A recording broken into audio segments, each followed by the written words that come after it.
Good morning, good afternoon, good evening दोस्तों। Kevin Lopez back from personal tutor, standard 12th history. Chapter हम जो पढ़ रहे हैं that is Bhakti Sufi movement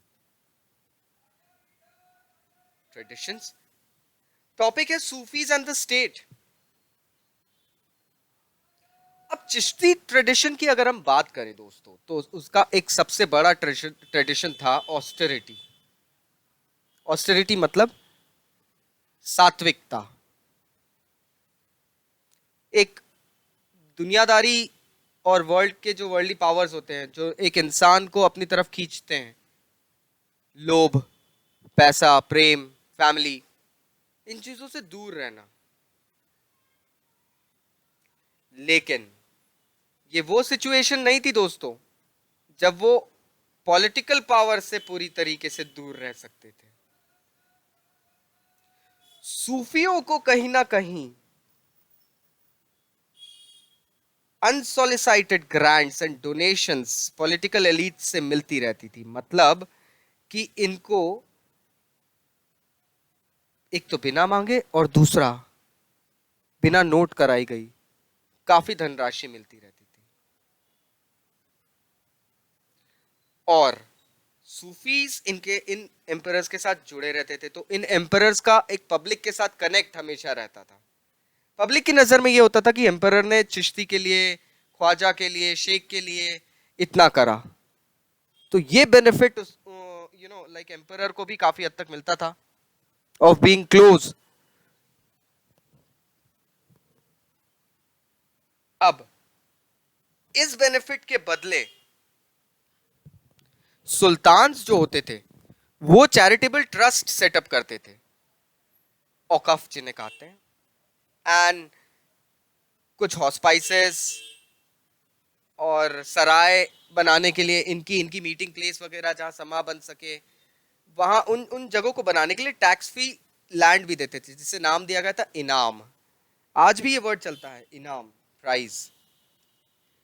चिश्तीज donation cash में और दूसरी चीजों में एक्सेप्ट करते थे। बस फर्क ये था कि वो धनराशि को इकट्ठा करके रखने की जगह प्रेफर ये करते थे कि उनका पूरा लाइक योग कुछ जरूरी चीजों में, जैसे कि फूड है, क्लोथ्स हैं, रिचुअल नेसेसिटीज करना है, लिविंग क्वार्टर्स डेवलप करना है, समा वगैरह करना है, इन सब चीजों में खर्च हो। इस कारण से शेखों की मॉरल अथॉरिटी भी काफी ऊंची रहती थी, क्योंकि लोग जानते थे कि अपने लिए कुछ नहीं रखते। और इनकी स्कॉलरशिप, इनकी जो स्टडीज थी, इनकी पायटी जो थी, होलीनेस जो थी, और इनके जो बिलीफ थे, उनके इनके लोगों बिलीव करते थे कि इनके पास मिराकुलस पावर्स हैं, इससे इनकी पॉपुलैरिटी और ज्यादा लोगों में फैल गई। और किंग्स और एम्परर्स इसी पॉपुलैरिटी को लाइक सिक्योर करना चाहते थे कि हम इनके मेंटर बने, हम इनको सपोर्ट करें, तो हमारा नाम भी इनके साथ जुड़ेगा, पब्लिक हमारे साथ भी जुड़ी रहेगी। किंग्स को लोगों को बताने की जरूरत नहीं पड़ती थी कि हम एसोसिएटेड हैं सूफीज के साथ में, क्योंकि उनको एक लेजिटिमेशन चाहिए रहता था। जब तुर्क लोगों ने दिल्ली सल्तनत सेटअप करी, उन्होंने पहले उलेमा को शरिया लॉ, एक स्टेट लॉ बनाने के लिए, जब शरिया आते हैं, उलेमा आते हैं, हम बात करते हैं, तो उन्होंने शरिया को ना एक स्टेट लॉ बनाने की कोशिश करी।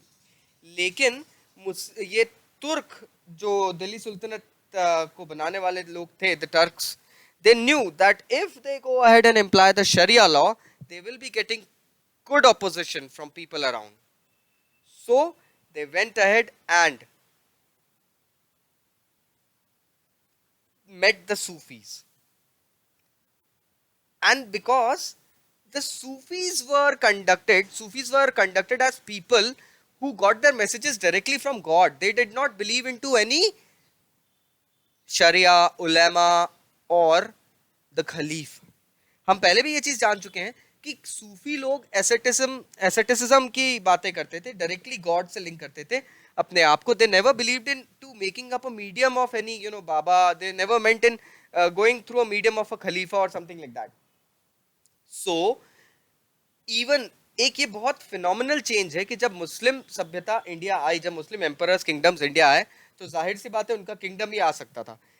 लेकिन शरिया लॉ को इंडिया में इनकलकेट तुर्क्स ने नहीं होने दिया था, क्योंकि वो जानते थे कि अगर फोर्स करेंगे तो ऑपोजिशन होगा.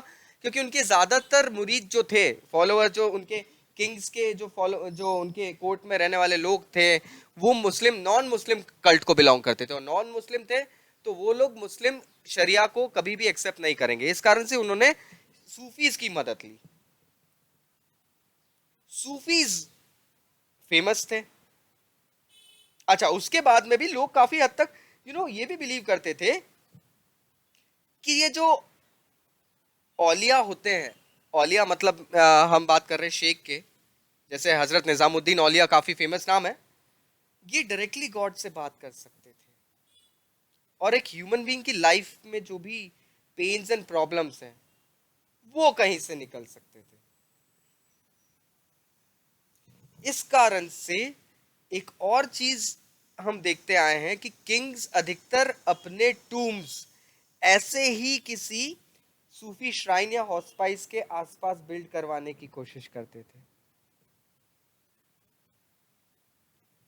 हालांकि कभी कभी हम ये देख सकते हैं कि हमेशा चीजें हार्मोनियस नहीं रही है.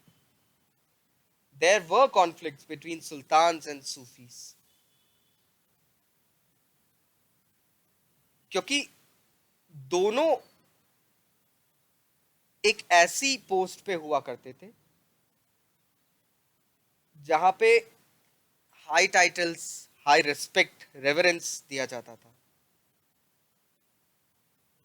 और एग्जाम्पल वाइज अगर हम देखें, हजरत निजामुद्दीन औलिया को उनके डिसाइपल्स नाम देते थे सुल्तान अल मशेख, मतलब शेखों के बीच में सुल्तान.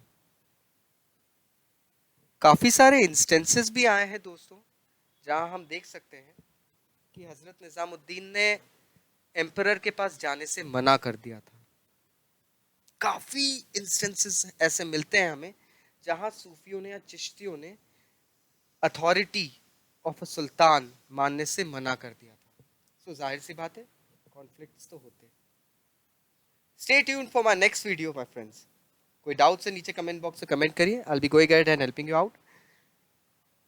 And I would like to inform you that we have gone ahead and started giving online one-on-one classes to all the humanity students who are linked to us.